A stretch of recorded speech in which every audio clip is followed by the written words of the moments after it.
Hello, everyone. Just want to let you know we will get started here in just a minute. Just want to give people a few more minutes to get signed in.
Okay, well, it's 7:04 here, so I'm going to go ahead and get things started.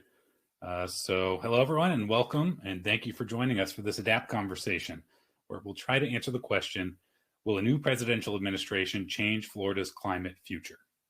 I'm Brendan Rivers. I'm the lead reporter for ADAPT from WJCT Public Media. ADAPT is our project focused on how climate change is affecting Northeast Florida and what's being done about it. You can sign up for a monthly ADAPT newsletter to make sure you're the first to read in-depth original reporting and find out about more events like this one. Sign up after the event at adaptflorida.org. Some general housekeeping before we get started. Audience members will be muted throughout the event, but if you have any questions for our panelists, you can type that out at any time in the chat window, which should be on your screen there. To make sure that it's a question, you just type it out in the chat window and then click on the bubble next to it. That bubble should turn red and the letter Q should pop up inside of it, letting me know that it's a question. And we'll try to get to as many of those questions as possible before we wrap up tonight. You can connect with each other in the chat window. Looks like a bunch of you are already doing that. We appreciate that interactivity, but we will only be taking questions that have been marked as a question. So please make sure you're doing that. If your question is for a specific panelist, please make sure you include their name in the question. All right, so I'd like to welcome our panelists now. First, we're joined by Angie Nixon, a native of Jacksonville who was recently elected as the state representative for Florida House District 14.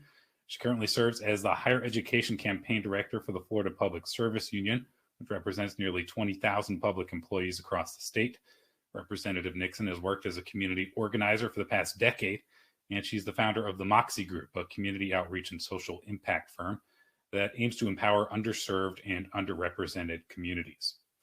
We also have Adam Rosenblatt with us. He's a biology professor at the University of North Florida and an ecologist who's devoted much of his career to studying the effects of climate change, specifically on plants and animals. He's also an advocate at the local and national level for policy to address climate change, a co-founder of the Jacksonville chapter of the Citizens Climate Lobby, which is a nonpartisan climate advocacy organization, and he's a subject matter expert for the Jacksonville City Council Special Committee on Resiliency. Finally, we're joined by Leanne Gustavus, climate justice organizer for Florida Rising, formerly known as the New Florida Majority. That's a nonprofit advocacy group that's working to expand voting rights and increase the political power of historically marginalized communities. She's been in Jacksonville for about 15 years now and splits her time between sustainable farming and advocacy efforts, pushing for everything from criminal justice reform to improved disaster resilience and voting rights.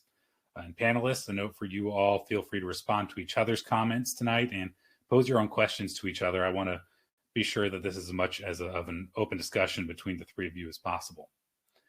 All right, so Dr. Rosenblatt, I'd like to start with you since you're the resident scientist this evening. Can you just kind of briefly walk us through the threats that climate change poses to our region specifically? Yeah, thanks, Brendan, for that question, and thanks for including me in this panel. Really honored to be here. So basically, our region and Florida in general are facing three major threats stemming from climate change. There are other more minor threats, but in my opinion, these are the three most pressing threats, and those are sea level rise, extreme heat, and increasing hurricane damage. Just for a little bit of context, sea levels in North Florida specifically have risen about 9 inches since 1930. Those measurements are taken right off of Mayport, so very, very local to us. And if we continue on the current climate change path, then sea levels are expected to rise another 15 inches by 2050, which is just 30 years from now. So not that long away.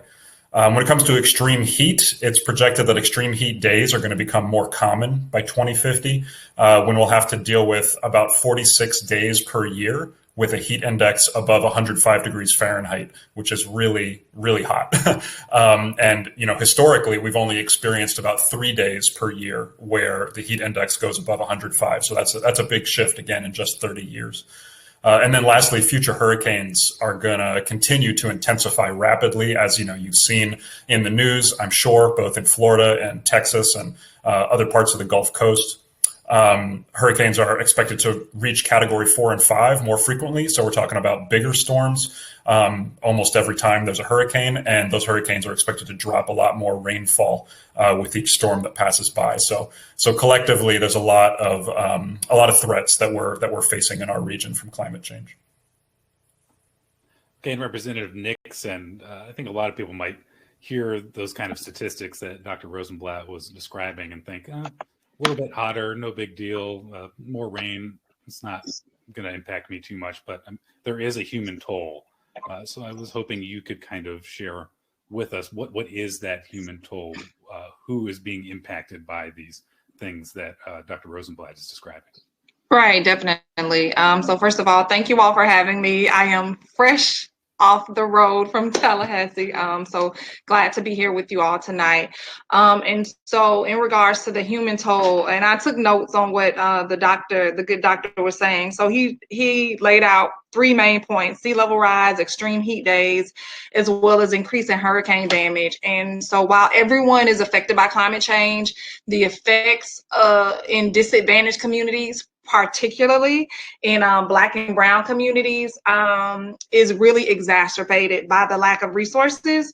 And in Florida, the increase in frequency and intensity of these hurricanes, it really places a burden on low-income communities and communities of color, right? And so people with no means to evacuate are affected by this. Sometimes they have an issue stocking up on groceries and things like that in case of a hurricane. And then also, just no access to build up their emergency supplies, or even storm-proof their homes, right? And so oftentimes they can end up being displaced, and there's a heavy reliance on local shelters and things like that. Also, it affects them because they're working, sometimes they're working part-time jobs, or they have jobs that lack benefits.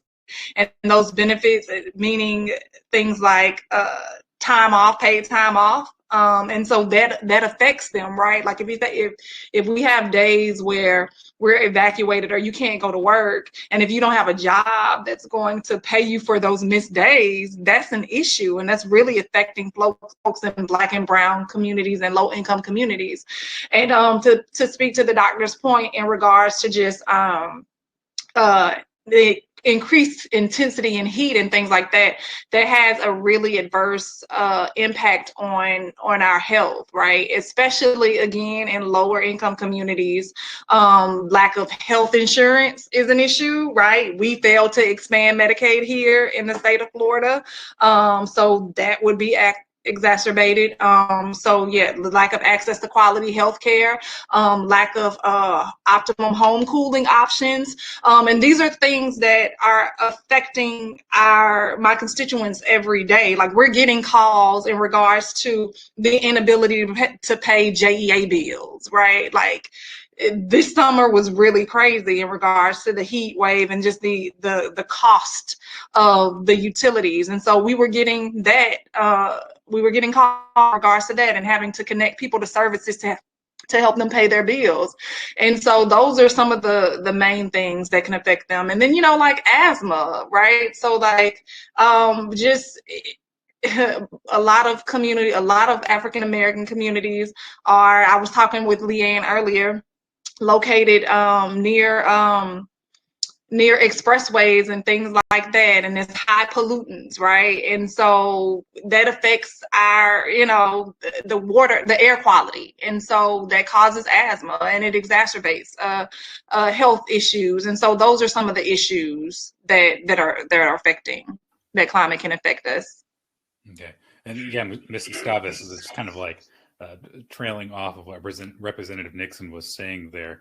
That kind of ties into this next question, this concept, these ideas of environmental and climate justice are kind of becoming more common nowadays. It's really come into the dialogue around climate change. So can you kind of explain what those phrases mean and tell us a little bit about the work that you do? Absolutely. First, thank you for having me here. Really honored to be on this panel with brand new elected Angie Nixon and Dr. Rosenblatt. So thank you again. So climate justice. It's the idea that, like Angie was saying, that climate change has disproportionate effects on the historically marginalized and underserved communities. That includes Black, Latinx, Indigenous, and immigrant communities here in Florida. They're the first to suffer and the worst hit. Whether it's hurricanes, rising sea levels, extreme temperatures, they can all make already inequitable social conditions that much worse. So as an organizer for Florida Rising, working for climate and environmental justice, we're seeking like real solutions in the form of policy and action to ensure more resilient communities. And so Representative Nixon was kind of talking about sort of the human toll of these issues. And I know since you're working with people who are experiencing this, are there any stories that come to mind of individuals who have personally been impacted by some of these effects of climate change? Absolutely. Honestly, too many to count. I work with a few residents on the north side right now that are facing sewage backup inside of their homes every time there's a heavy storm. And that's kind of a systemic neighborhood issue, so that everybody's having those problems.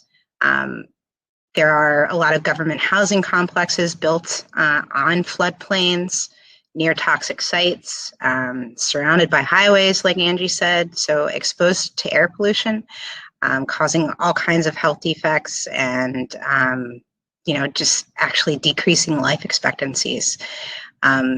So yeah, quite a few people. Okay. Dr. Rosenblatt, as part of your work with the Citizens Climate Lobby, you talk with elected officials and business leaders to try and get them to support this one specific piece of legislation. Can you briefly tell us about that bill, what your conversations with these community leaders have been like, and especially if you've gotten any indication from them that they'll be either more willing or more able to support that legislation under the Biden administration?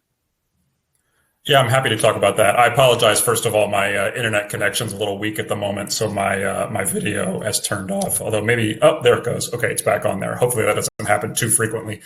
The legislation that we at Citizens Climate Lobby are supporting in Congress is called the Energy Innovation and Carbon Dividend Act. And just so you know, Citizens Climate Lobby is a national organization. It's nonpartisan. We work with everybody. There are chapters in, I think, like 430 cities or something like that. But it's a very wide-ranging organization. And if anybody's interested in learning more, you can obviously just Google Citizens Climate Lobby, and you can read more about our group and join us if you would like to. But so the Energy Innovation and Carbon Dividend Act, it's a bill that would tax oil and gas companies at an increasing rate over the next 10 years or so, according to the amount of fossil fuels they pull out of the ground. And the money that's collected through that tax would then be given to all Americans in equal proportions as a monthly check. And what's really exciting about this bill is that, there have been some economic analyses of what the impacts would be, and found that about 80% of low and middle income households would get more money back from the bill than they would pay in higher priced goods like gasoline. And so that would obviously help address some of the things that, the other panelists have been talking about already in terms of disadvantaged communities not getting the help that they need. So this bill would actually be a net benefit for these communities by putting money back in their pockets. And then as it relates to carbon emissions, the carbon emissions because of this bill would be projected to drop by 40% by 2030, which is just a massive drop that, we've never seen before in this country. I just want to say also that I don't view a carbon tax as like a silver bullet for solving climate change. Really getting control of climate change is going to take a lot of different efforts on, policy level from a bunch of different angles. But I think that, a carbon tax is a key piece of the equation. And the other great thing about this bill that Citizens Climate Lobby is promoting, it currently has bipartisan support amongst Democrats and Republicans. So that means it has a realistic chance of really making its way through Congress. At the local level, we've talked with a bunch of Jacksonville businesses about supporting this bill. So far, to be honest, they've been reluctant to endorse the bill because they are, concerned about how the carbon tax might affect their profits for a variety of different reasons, and that's very, very understandable. But one really exciting development is that recently the U.S. Chamber of Commerce, which is, a huge lobbying organization for, businesses all across the country, the U.S. Chamber of Commerce just a couple days ago, they made a statement that they now support the idea of a carbon tax, which is a big shift for them.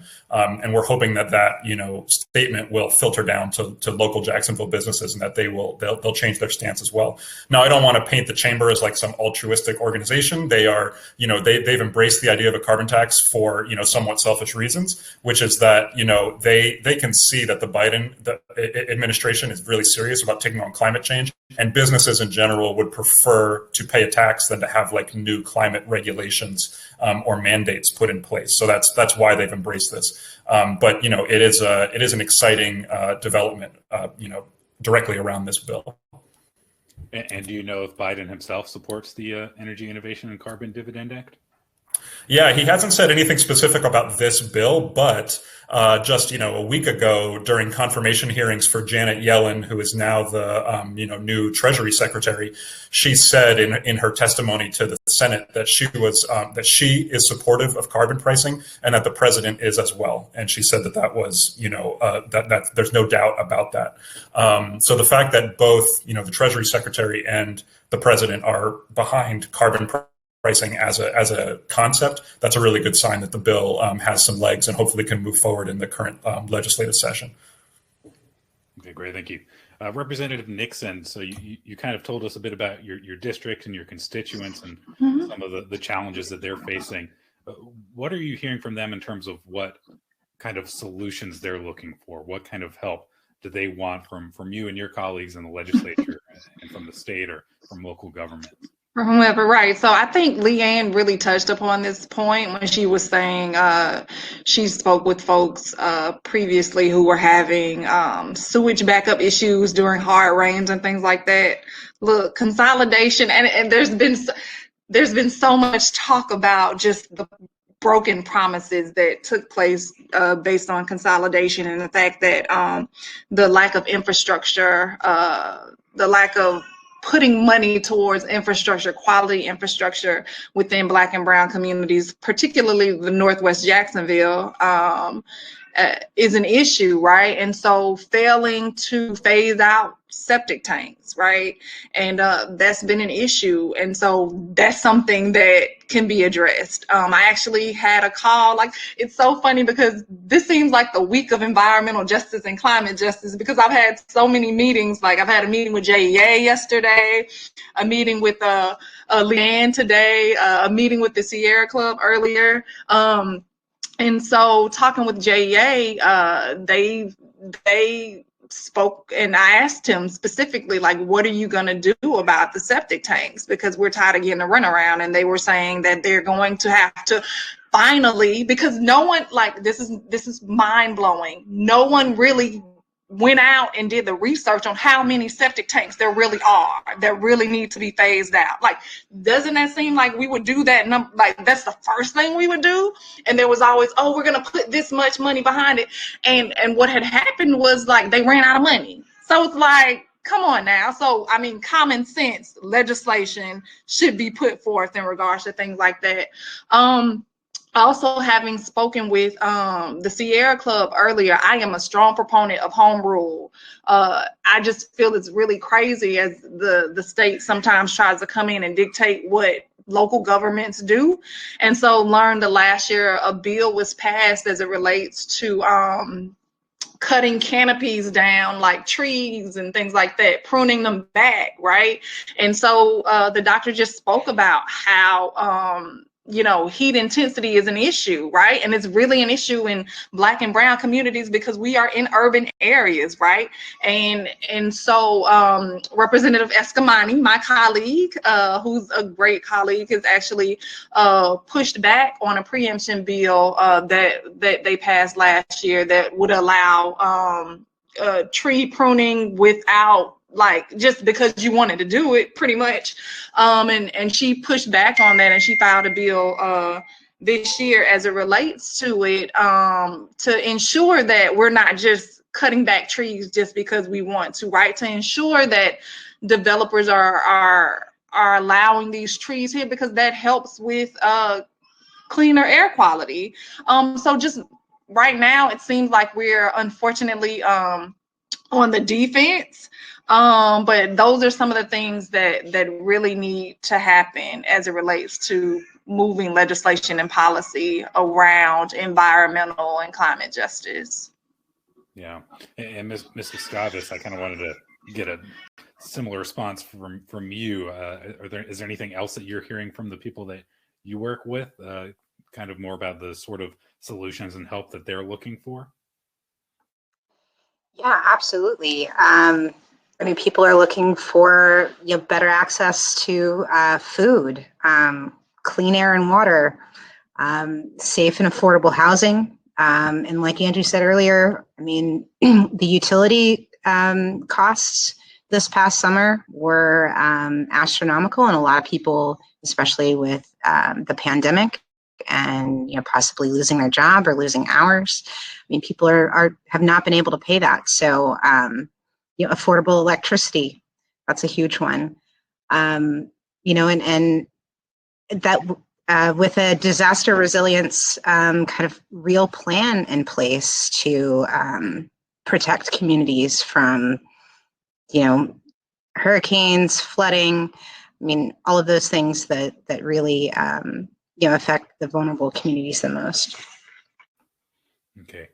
So Dr. Rosenblatt, leading up to Joe Biden taking over the presidency, how did the U.S. compare to other nations when it comes to addressing climate change? Yeah, that's a sad story, as I'm sure many of you are aware. I mean, the Trump administration, was openly hostile to the idea of doing anything about climate change, sadly. I mean, the list is long of the things that they did, but, just to name a few, they pulled the U.S. out of the Paris Climate Agreement, that made our country basically the only one in the world to not be a part of this agreement. They tried to open up more federal land to oil and gas drilling. They rolled back environmental regulations aimed at controlling greenhouse gases like methane.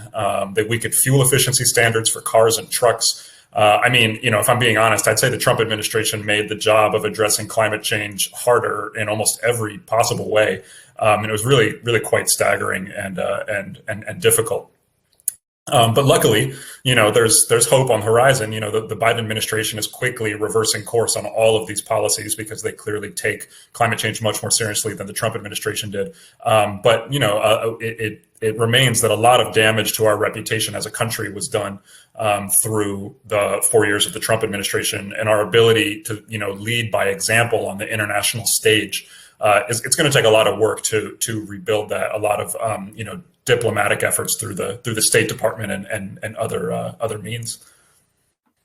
Okay, and Representative Nixon, it seems like dialogue has shifted pretty dramatically in Tallahassee over the past 2 years or so when it comes to climate change.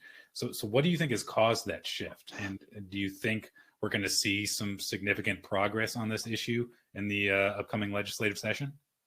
Can I be real? Yeah, so I'm hoping you will. Okay. Honestly, I think money is an issue. I think I'm an organizer, so I often talk about building power and things like that. And right now, the folks in power are facing climate change themselves, right? So people are realizing down in Key West, which is a big tourist town, right? And all these folks that are living on the coastline are seeing that these hurricane seasons have become more intense. And so now they want to take action because now they're being affected and impacted negatively by this. And so I think that's one of the reasons that we're starting to see this shift. And then also, let's credit the work that environmental groups are doing as well. Like, we're becoming more vocal. We're realizing there's strength in numbers, and we're going out and they're organizing and protesting and really pushing back politically because, again, it's all about power, right? And so we can credit that to this shift as well. And then, there's an election coming up, particularly what we saw, the governor rolled out some stuff today in regards to his budget. He knows that he's facing a highly contested election in 2 years, or a year and some change, right? And so, he has to play. He has to pick off voters, and he thinks this is a good way to do it because, he made some promises early on when he first ran, and now all of a sudden he wants to lay it out as though he's advocating for the environment. So that's what's that's what's changed. So. Okay. And Ms. Gustavus, we've kind of seen a similar shift here in Jacksonville, at Jacksonville City Hall. So do you think it's kind of a similar thing that's driving that shift locally? And do you think it's leading to any meaningful changes yet? I would say after the scandal of the potential JEA sale and, Lot J, most of City Council is walking a fine line right now. But honestly, meaningful policies are never won without a relentless fight. Politicians, I think, have limited capacity for follow through, and the opposition is usually well funded and deeply invested. So it's up to citizens and organizers to maintain that fight and continue to let legislators and local officials know what we're looking for and what we expect out of them. And we maintain that fight until issues are won. Much like the People's Budget that Jacksonville Community Action Committee has proposed, and other issues like it. And Dr. Rosenblatt, I'd love to get your input on this as well, since you're speaking to local business leaders and elected officials about these issues. Do you think Ms. Gustavus and Representative Nixon are right about what's driving this shift locally? Yeah, I mean, I fully agree with Representative Nixon and with Leanne. I think they're spot on. I do think there's another factor at play. I'm not as well. I don't have as long of a history in Jacksonville as either of the other two panelists. I only moved here in 2017, so I'm still new to the area. But I moved here right after Hurricane Matthew hit and right as Hurricane Irma was hitting. Right, so from my perspective, I think that those were big wake up calls for the city. That as Representative Nixon was saying, hurricane season is getting worse and worse every single year, and people in Jacksonville seem to be just starting to wake up to that reality, and that we have to get our act together. When it comes to resiliency and adaptation and making sure that citizens are safe. I've interacted with 5 city council members in a one-on-one basis here in Jacksonville, and all of them are very vocal or have become very vocal about their climate change concerns in the past couple of years. I'm not sure what their stances were, before I got down here to Jacksonville, but since I've been here, they've been very vocal, and I think their focus, along with the dedication of community organizers and activists, has led to some really positive steps, like the planned hiring of a chief resiliency officer coming up here, hopefully this year. Yeah, and I do want to talk about that position a little later. But before we move on and start focusing more on specific policies, I wanted to remind our audience that we will have time at the end of the event tonight for you all to pose questions to our great panelists here. So if you have any questions for them, make sure you type them out in the chat window on your screen, and make sure you mark them as a question so that I know to ask those questions later on. Okay, so let's talk about policy. And it turns out tonight's kind of the perfect night for that conversation, because apparently yesterday was Climate Day at the White House. So let's start out by talking about the executive orders that President Biden signed yesterday. So those EOs did a lot of things. They established an Office of Domestic Climate Policy at the White House. They put a pause on oil and gas drilling leases on federal lands and water. They directed federal agencies to end fossil fuel subsidies, and they declared climate change a national security priority for the first time. So I want to get each of your takes on this. What jumps out at you from these executive orders, and what do you think is going to have the biggest impact here in our region? So Representative Nixon, let's start with you on this.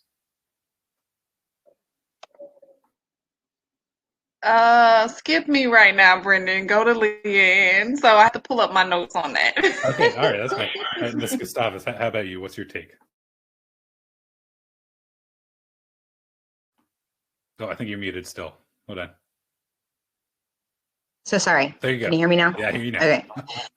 I would say it's promising and hopeful. Those are pretty significant actions. I would say I'm a little concerned about just a pause on the oil drilling in the Arctic. Let's see it stopped entirely. But I mean, it shows a willingness to address, kind of the neglect in the past. It's putting science first to actually have like an office in the White House addressing climate change issues. So yeah, I think it's significant, but also hopeful for more change. And Dr. Rosenblatt, what are your thoughts? Yeah, I just wanted to piggyback off of what Leanne was talking about. First, the White House Office of Domestic Climate Policy that was created. I mean, that's never existed before, right? That's a brand new thing that's existing within the White House, and that's a big deal, And I've been paying attention to who's being appointed to that office. It's being run by the former EPA administrator Gina McCarthy, and there's a bunch of other really impressive climate policy folks on that. And so I'm hoping for big things from them. And then to speak to the question of sort of how it affects, how these actions might affect us here in Jacksonville, one thing that I was paying attention to was John Kerry. He was appointed as the new U.S. Special Presidential Envoy for Climate. But what's even more important than that is that he was made a member of the National Security Council. And there's never been somebody on the National Security Council who was sort of explicitly focused on climate change the way that John Kerry is right now. And that means that the Biden administration recognizes that climate change is a major national security threat, and it needs to be a part of all of their, international diplomacy decisions, military decisions, all that stuff. Also, I think I just saw that the Pentagon today declared that climate change was a national security threat, which I don't think they've ever done that before, at least officially. And so, Jacksonville, we're a military town, right? We're a military city. We have two major military installations here, including the third largest Navy base in the entire world. So my hope is that by sort of emphasizing this national security aspect of climate change, that will get maybe some increased attention on the things we need here in Jacksonville, to make the city more resilient, but also to make, military bases more resilient. Like Naval Station Mayport, they've done studies of their risk from flooding. And, there's serious risk of, I think, about 25% of the land area of Naval Station Mayport being threatened by flooding in the coming decades. And that's obviously going to impact the operations there. So if we can sort of get, the administration thinking about national security, but also thinking about what the areas around major military installations need to remain, healthy and resilient, I think that'll be a big step in the right direction. Great, thank you. All right, Representative Nixon, I want to circle back to you now. Right. So just being a union director, though I am in higher ed, I think what stands out the most and what I like the most, he is investing, $400 billion into into the environment and everything. And that also wants to create 10 million jobs, 10 million union jobs, which is great. So emphasis on union jobs, making sure that they're paying the workers right, good living wages, thriving wages, not just wages that they barely can survive on. And then also looking to right the wrongs of the past regarding workers who previously worked in the areas of fossil fuels and had issues with breathing in, just trash, right? Like, and just their lungs becoming black. And so he wants to right those wrongs. So I really care about the worker as well. And so those are the things that really stand out to me in regards to his legislation. Okay. And Dr. Rosenblatt, I want to go back to you again, because before yesterday, one of Biden's first acts when he took over was to rejoin the Paris Climate Agreement. So what is the significance of the Paris Climate Agreement and specifically U.S. involvement? It's a really big deal because it's the main, international treaty that is sort of coordinating activity around the globe, right? And by the Trump administration pulling us out, even though it was only, briefly, we were officially legally removed from the Paris Climate Agreement, I think in November of 2020, because that's the first opportunity that the Trump administration had to do that. But, in practice, we had not been really participating since Trump was elected. And what that did is it really ceded a lot of the, leadership potential that we have as a country. It ceded it to places like, Europe and to China and to India, who are, they have their own problems when it comes to addressing climate change, but those countries they have been making some sort of steady strides towards addressing the issues domestically.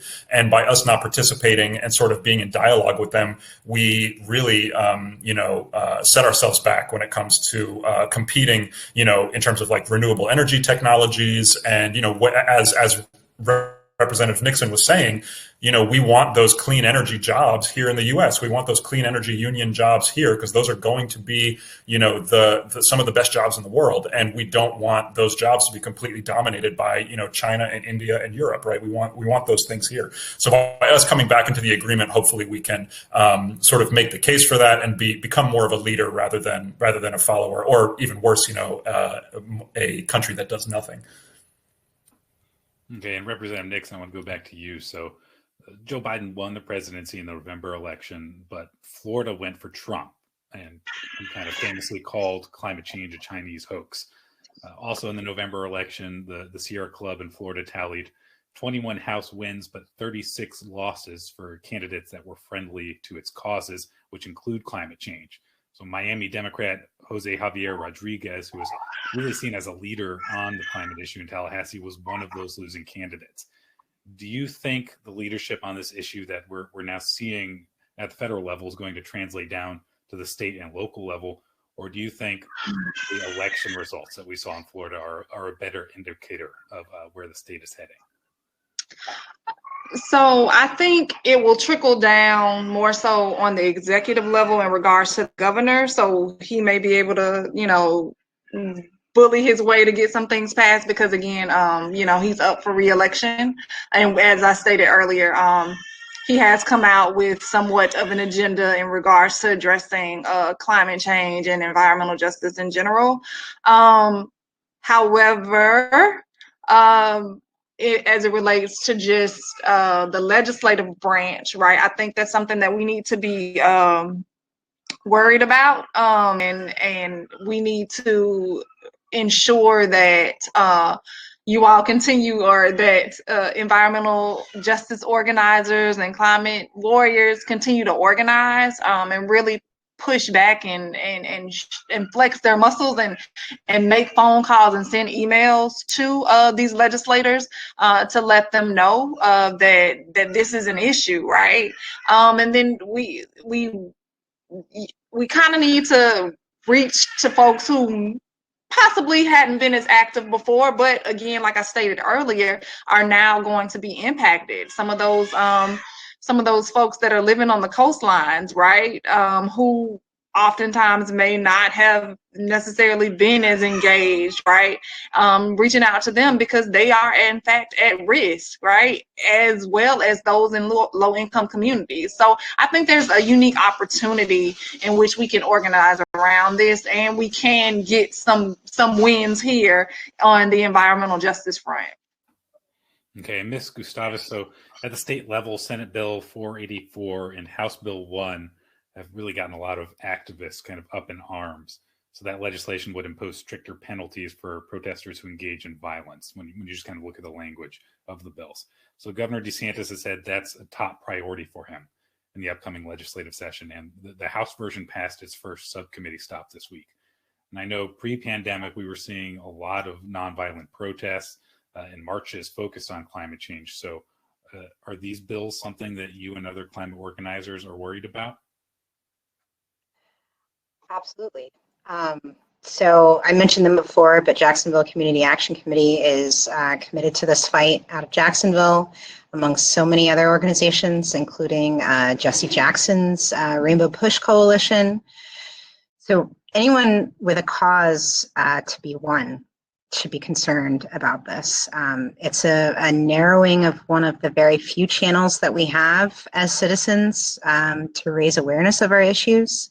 And draw attention away from lawmakers and those in positions of power. So I think it's very serious that it's on the books right now, and it serves to really change the way we're able to express ourselves as citizens.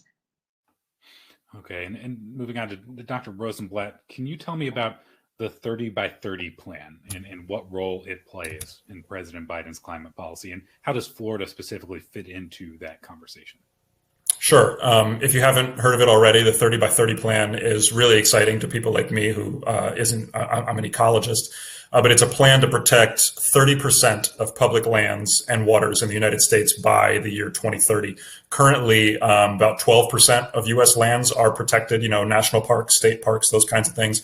And about 26% of U.S. waters are already considered permanently protected. But getting up to 30% of public lands would be huge, literally and figuratively. It would be equivalent to the area of Alaska, Texas, and Montana combined, all being protected, which, those are three of the largest states by area.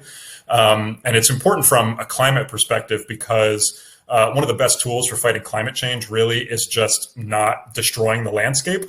It seems kind of common sense, but letting forests and wetlands suck carbon out of the atmosphere is one of the best tools we have for fighting climate change.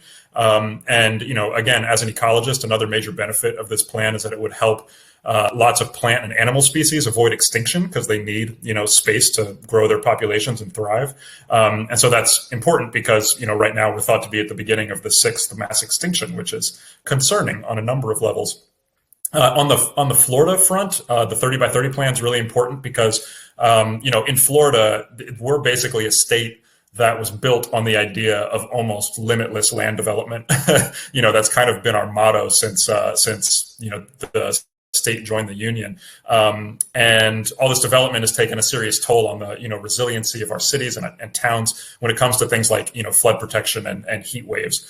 So my hope is that Biden's 30 by 30 plan will help expand protected lands here in Florida and encourage, Floridians to really think about protecting natural landscapes as more of a necessity for a healthy state rather than just as a barrier to economic growth, which I feel like is how a lot of people view land protection down here. Okay, and Representative Nixon, Senate Majority Leader Chuck Schumer said this week that he'd work to pass the Thrive agenda. Can you tell us about that plan and what it could mean for Floridians? Hi, sorry, I have my daughter here. Totally fine. So it's comprised of 8 pillars, right? And some are creating good, safe jobs, investing in Black and Brown Indigenous communities, fighting environmental injustice, and ensuring a healthy life for all citizens. Also ensuring fairness for workers and communities affected by economic transitions, averting climate and environmental catastrophe, Also reinvesting in public institutions that enable workers and communities to thrive. And so initiatives organized around some of these pillars, they really stand to have positive impacts on communities in Florida. And so we really need new and safe jobs that allow workers to earn real livings, new, safe, green jobs, right? And our poorest communities, I hate that word, poor. Our low-income communities need investments into infrastructure, like we stated earlier, and in their human members. And just as we've been discussing, and addressing environmental injustice and really being proactive about things rather than reactive regarding climate and environmental disasters is really key. Okay, thank you. Ms. Gustavus, so we've talked about where climate and environmental justice fit into these conversations about climate change.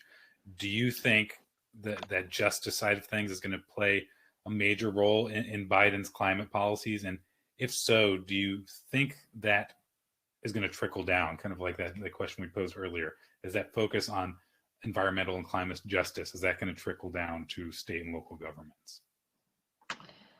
I would think so. I think he's definitely setting a tone, with the different appointments that he's made and the different executive orders that he's issued.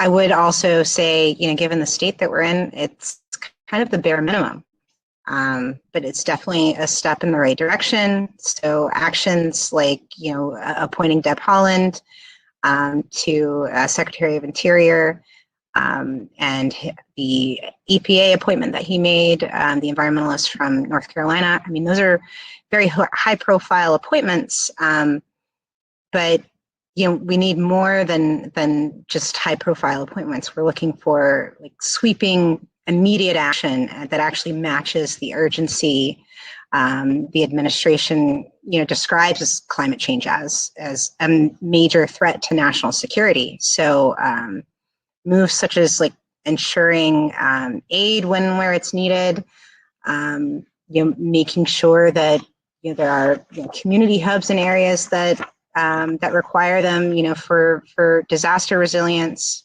and complete institutional change that's implemented across the board to address the needs of the vulnerable communities in meaningful ways. That will, I think, speak more volumes than high-profile appointments and executive orders. Okay, Dr. Rosenblatt. So Florida uses more gas and consumes more energy than pretty much any other state in the U.S. And there are a lot of things that contribute to that. But a major issue is transportation. And we just don't have great public transportation systems here.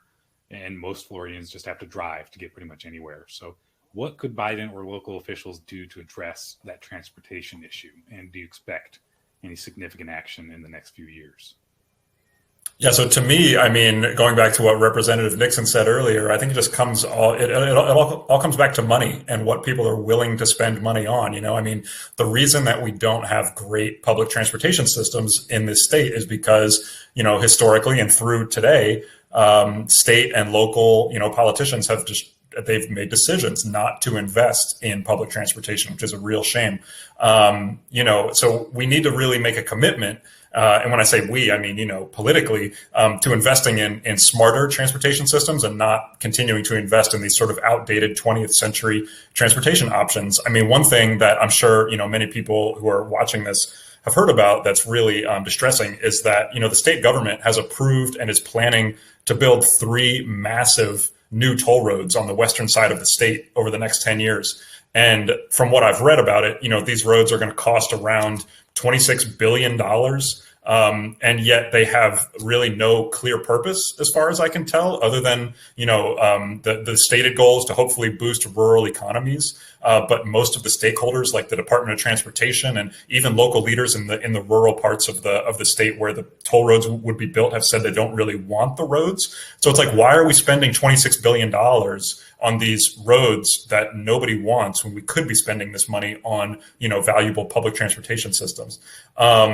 So when it comes to significant investments over the next, 4 years or so, I'm hoping and I'm expecting there to be some significant investments at the federal level, at least, because, we know that Joe Biden loves Amtrak and train travel. That's like, part of his persona. And during the campaign, Biden, in fact, pledged to build a national high-speed rail network. Now, of course, we all know that Obama tried to get this started in Florida back in 2011 with federal money when he was president. But then Governor Rick Scott, of course, canceled the plan, which was a real shame. So hopefully this time around, Biden will make another push, and Governor DeSantis will decide to work with him to actually get Florida's public transportation system on the right track. And I mean, I just think about that high-speed rail, and can you imagine how amazing it would be to have high-speed rail lines connecting, Jacksonville, Orlando, Tampa, and Miami? Like, it would completely spur, a whole new era in statewide travel, and it would bring carbon emissions down in the process. And I'm personally really excited for that future. I just hope that, all the politicians at all the different levels can get on the same page about it. All right, thanks. Representative Nixon, so some of your Republican colleagues in the legislature have filed a bill to set up a statewide sea level rise task force that would come up with sea level rise and flooding projections for the state to use to develop future plans and programs. Are you feeling like that pressure that you were describing earlier, is that going to lead to this passing? If it passes, excuse me, if it passes, great, but let's be clear, right? So the governor has created task force before. We need to ensure that the right people are on these task forces, right? Like, there's been task force in regards to COVID and like education, and he only had business leaders on there. It doesn't make any sense for us to have a task force and we don't have folks that do work like the good doctor and Leanne here on those task force. So that's what needs to happen if this does in fact go through. Okay, and Ms. Gustavus, so despite the fact that Florida's known as the Sunshine State, it only gets about 3% of its energy from solar power. That's according to the Solar Energy Industries Association. How important do you think solar energy is if Florida is going to significantly reduce its carbon footprint? I would say that we definitely need a total shift to renewable energy. Solar energy is definitely complex, but it's key. I think that it'll take a lot to have it completely implemented, and we need, definitely assistance from the federal government to make that happen. But I think, to mitigate, our carbon footprint, as it stands going forward, I think is important, but also, actually removing carbon from the atmosphere. And Dr. Rosenblatt actually mentioned it earlier, biosequestration. It's my new favorite thing that I recently learned about, and which is basically just trees. We need more trees in areas that should have them. Okay, and Dr. Rosenblatt, a recent report from the Sierra Club gave JEA an F grade for its climate goal.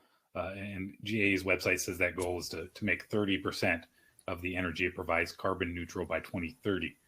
JEA did later tell me that they plan to reduce their carbon emissions by 60% over the next 3 years. But do you think the Sierra Club's F grade is an accurate assessment of JEA's climate goals?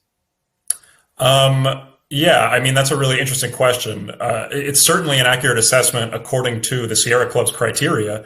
But, I imagine a lot of folks at JEA probably would disagree with those criteria. And just to put it in context, I mean, I'm not sure about what you just said about, what JEA told you privately, right? About the 60% cut in emissions in 3 years. I mean, that would be incredibly dramatic. And I'm not even sure if that's really possible. But to put the 30% by 2030 in context, the goal of the Paris Climate Agreement is to at least limit global warming to 2 degrees Celsius and 1.5 degrees Celsius if possible, right? That's the goal. JEA has, a stated goal of 30% of its energy coming from carbon neutral sources by 2030.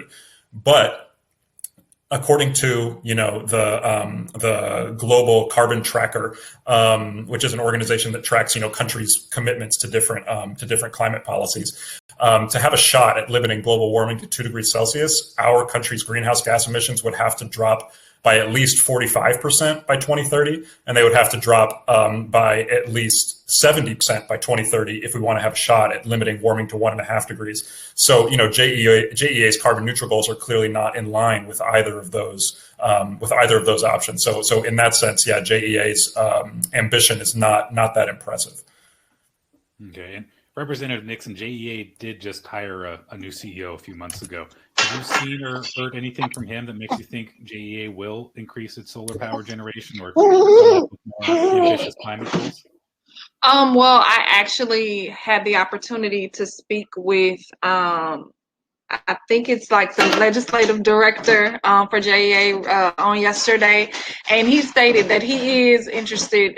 They are willing and looking at ways to become more green and focus on newer renewable energy and things like that. And then, like as I stated earlier, in regards to his promise, I guess, he stated that he does in fact want to phase out those septic tanks, and he has to do the research and the data analysis. Oh, sorry, she hit the button. Because he doesn't just want to, make a promise about, give some arbitrary, the words from the director, give an arbitrary number about how much it would cost. Like, they have to do the research so that they can know in regards to septic tank phase outs. And I think, look, we have a unique opportunity right now. He's new, he's fresh, and we can determine the way in which we want his priorities, what we want his priorities to be, right? Like JEA has, they took a lot of heat recently, and so we really need to capitalize off that. Again, this is the organizer in me, and ensure that we hold his feet to the fire in regards to environmental justice. So. Okay, thank you. And Ms. Gustavus, as we mentioned earlier, Jacksonville is poised to hire a chief resilience officer. So how important do you think that position is going to be here? And what are you hoping that they kind of focus on first when they first get here?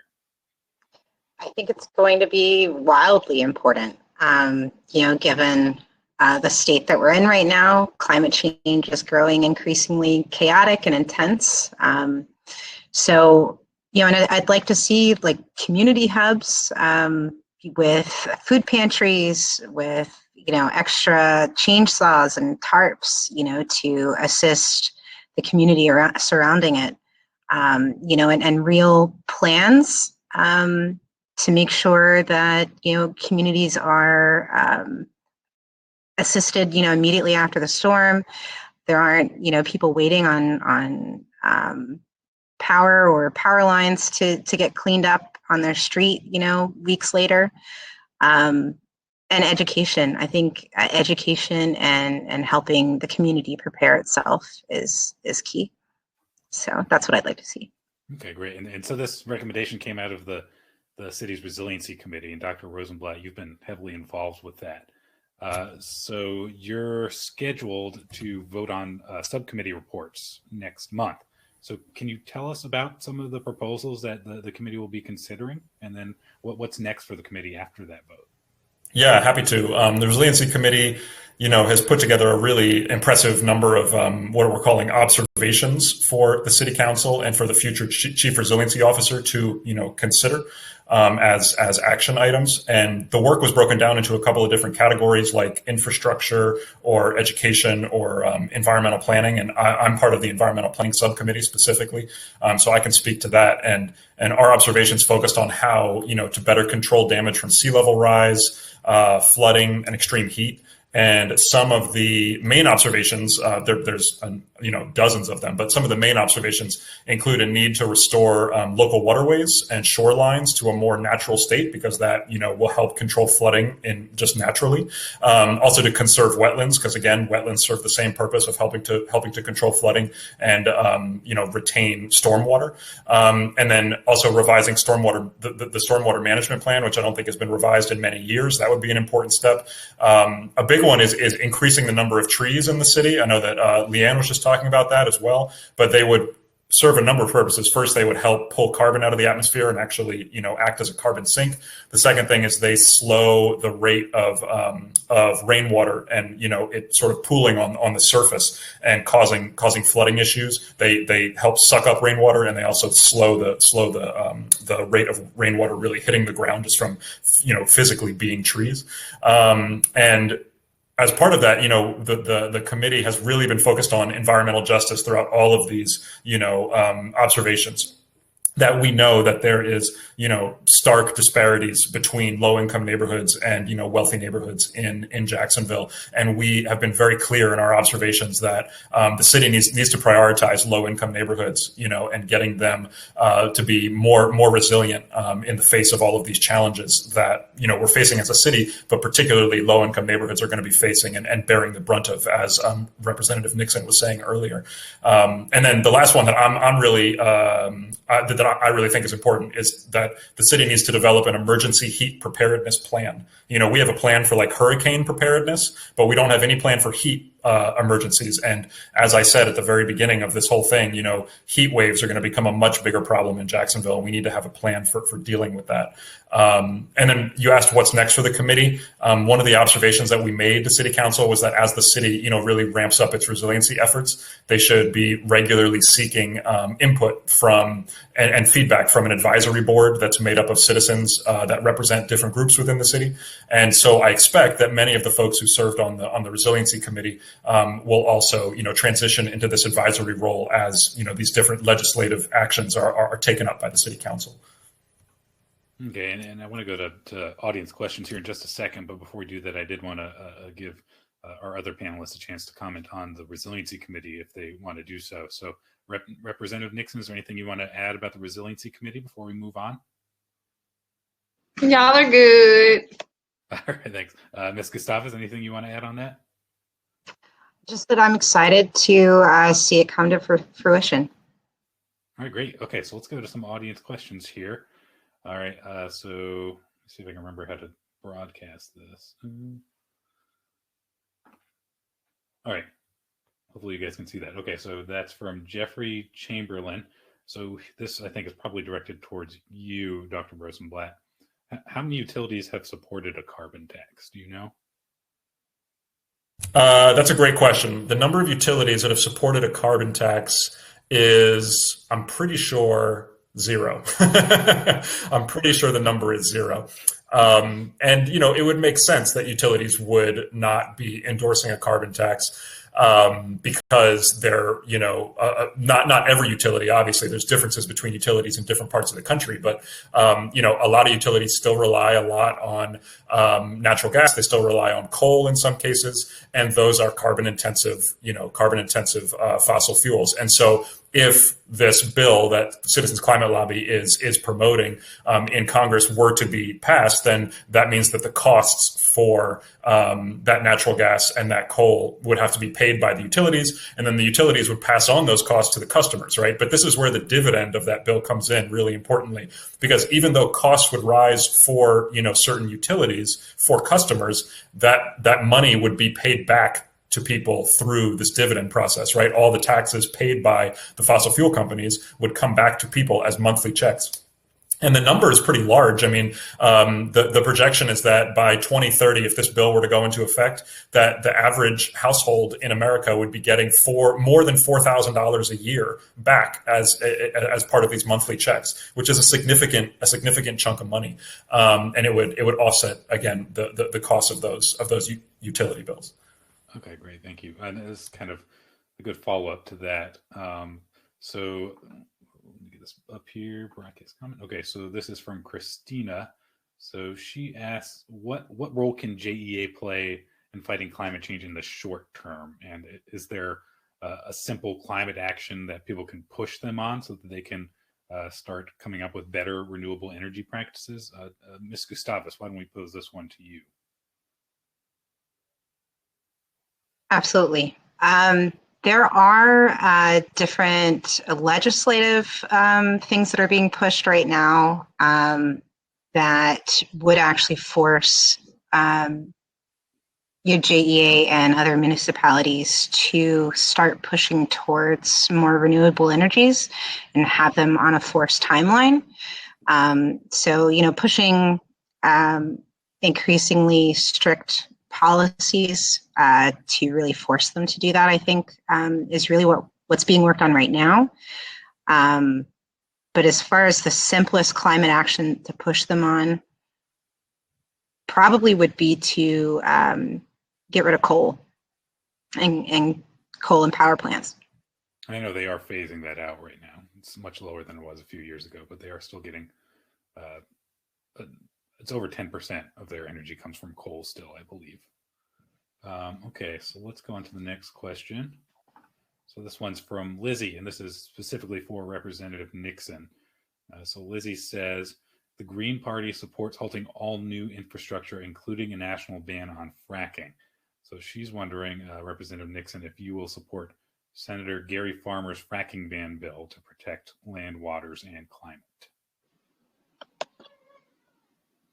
Yes. Right. There you go. Quick, easy answer. All right, let me see here. Oh, okay, here we go. So this is from William. So he's asking what your take is on GM announcing that they will stop producing gas and diesel powered vehicles by 2035.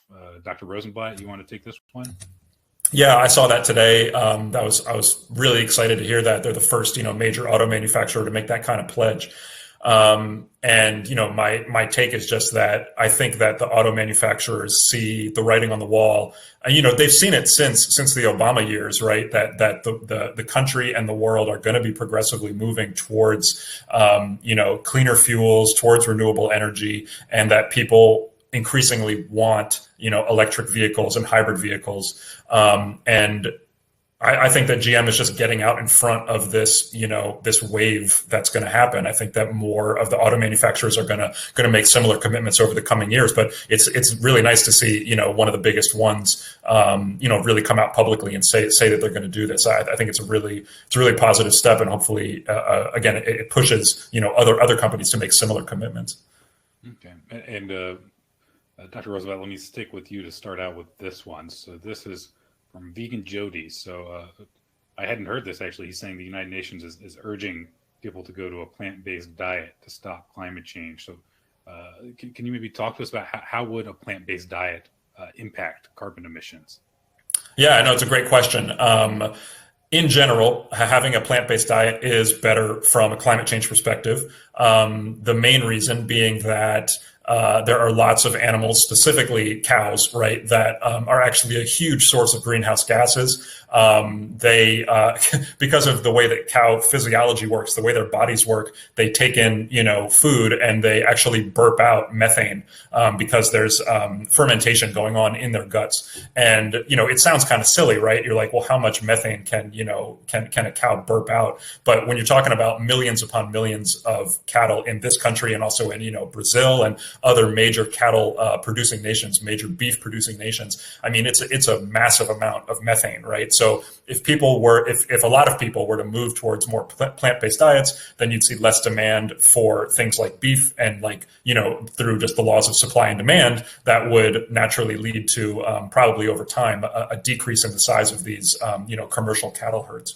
And so, yeah, that's if people are looking for, things they can do in their own lives, right, that will have an effect on climate change, we know that all of us can we can take specific actions. We know that we need large systemic change more than we need personal actions, but that doesn't mean you shouldn't be taking personal actions as well. So if anybody's looking for a personal action to take, one of the biggest things you can do is, if it's within your means and if you have the willpower, right? I mean, try to stop eating beef specifically and try to, switch mostly to a plant-based diet. But you also don't have to go, completely cold turkey, if you'll pardon the pun. If you can just decrease your meat consumption a little bit. I tell my students this at UNF all the time.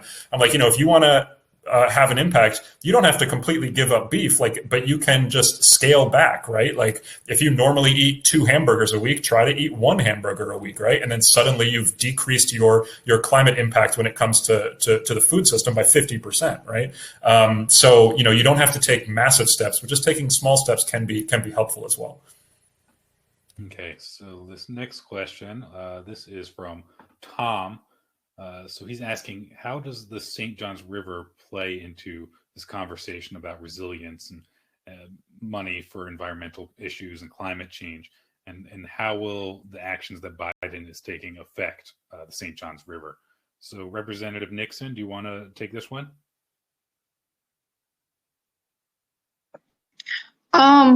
I guess it's our gym, right? And so it plays a major role in the discussion around resilience, based on dredging, and also things like I stated earlier, I was speaking with the Sierra Club, and there's been conversations around a dam they were stating, and whether or not, you know, removal of it to bring more fresh water into the St. Johns River to kind of counter what's been going on as it relates to dredging projects. You removed the question. I forgot the second part of it. And so we have to look at ways in which we are able to protect our river. I know that we do, in fact, want to increase jobs, right? And the economic impact, and, things like what's happening along the port and things like that. But we also just need to make sure that we're not doing it at a cost that is super disruptive to our environment. Okay, thank you. Let's go to Ms. Gustavus with this question from Pam. So she's asking, how do we get JEA to implement net metering for solar? And just kind of to remind people, JEA changed its net metering policy a few years back, and there's an ongoing lawsuit to try to get them to put it back the way it was, so that it's more economically beneficial for people who have solar on their homes to keep doing that. But it's kind of been stuck in the courts. So Ms. Gustavus, what's your answer to Pam's question here? Yeah, I've actually spoken to Earth Justice. They're part of the lawyer team that is in that fight, and it went to appeals. And yeah, it's not looking good. But I think that we really play on the fact that JEA is the largest public municipality in the state, and we need to really force them to do what's right, because not having net metering for solar is I would say it's illegal. So we can make noise about it and push policy. That's the best way to tackle that. Yeah. All right, so let's go to this question here. This is from James Richardson from the city's Environmental Protection Board. So James says, a new and different coalition has coalesced around the climate program being discussed by President Biden. How do we get something like that at the state and local level? Labor, manufacturing, some oil and gas sectors, the auto industry, and the chamber. So Representative Nixon, do you want to field this one? We start organizing, right? So James, hey, Mr. Richardson. You being a part of the EPA, you can help lead that charge. But no, really, just convening spaces, right? Like I have no problem convening members of different groups and service industries that all play a role in helping improve our environment, right? And so I think we just have to organize around it, and someone just has to get the ball rolling. And if you would like to help me, Mr. Richardson, and Leanne and Dr. Rosenblatt, feel free. We can convene that space. So. And Ms. Gustavus, I want to give you a chance to answer this one as well, since you're very much involved in this kind of organizing. Yeah, absolutely. Yeah, we are actually building a steering committee made up of local community members and leaders that are concerned about their environment and climate issues. So definitely, you can reach out to me. You can go to floridarising.com. and fill out, a climate justice pledge, or find us on Facebook and, start organizing. We have events happening all the time, socially distant and or virtual. So reach out. Okay, well, I think I got all the questions, at least all the ones that I was seeing here in the comments. So before we wrap things up, I did want to give each of you a chance just to share some closing thoughts if you have them. So Dr. Rosenblatt, why don't we start with you? Is there anything you want to share? Yeah, I would just say that talking about climate change and all of the sort of threats that we're facing related to it, it can be really depressing. And I just want to acknowledge that. When I give talks about climate change all over the city and all over the region all the time, or at least I did before the pandemic. But it can be saddening to talk about this stuff. It can be really difficult, and that's totally normal, right? It's okay to realize that things aren't okay. But the key is to, translate those feelings of sort of, sadness and despair into action, right? And realizing that those feelings of sadness and despair, the reason we have those feelings is because we love the planet so much, right? We love this earth is the only home we have. It's the only place we have. And we have to fight for it. We love it so much. So, realize that it's about, your love of the planet rather than just sort of feeling bad about the decisions that, different human beings have made over the years, and realizing that we have the power to make this change. We just have to make our voices heard. You can do that through, Leanne's organization. You can organize with Representative Nixon. You can join Citizens Climate Lobby. I mean, there are lots of ways to get involved. And so I just encourage everybody, if you are concerned about this issue, and I hope you are concerned about this issue after hearing about it today, that you decide to take some action, because that's what it takes. It takes raising your voice and letting people know that you care and that you demand results. Okay, great. Thank you. Ms. Gustavus, anything you want to add tonight before we wrap things up? I'd like to second all of that Dr. Rosenblatt just said. We've been saying for years now, the time is now, but it really is now. Sea levels are rising, things are getting more intense, and we're all being affected now. So go to Florida Rising's Facebook and staying linked up, staying looped in, and get involved. Okay, thanks. And Representative Nixon, any final thoughts from you? Yeah, definitely. I third everything that Dr. Rosenblatt said, and I second everything that Ms. Gustavus stated. But look, folks, coming from just the political realm and just being an organizer, we have the power as a community to come together and really demand change. It's really important for us to start electing folks who are championing our causes. And if an environmental justice and climate justice is a cause that you want to see championed, then we need to elect those champions. We need to elect folks that have been working and organizing in that area for, not just during campaign season, right, but over the years.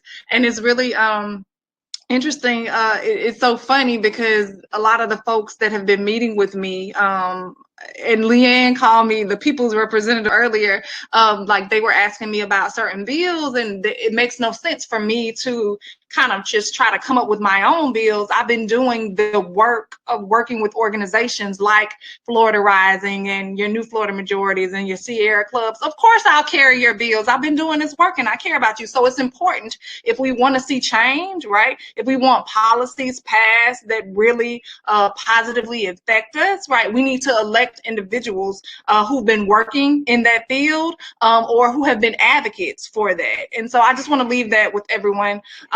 Because campaign season is about to roll around again, and it's really important to continue to push our message and what it is that we want and demand what we want. So. Okay, great, thank you. All right, so panelists, thank you so much for being with us here tonight. It was a great event, I think. A big thank you to our audience as well, and each of you keep an eye out for a follow-up email with a post-event survey that I think will be hitting your inbox shortly. And if you want to know about future events like this or read stories about Northeast Florida, you can subscribe to the ADAPT newsletter at adaptflorida.org.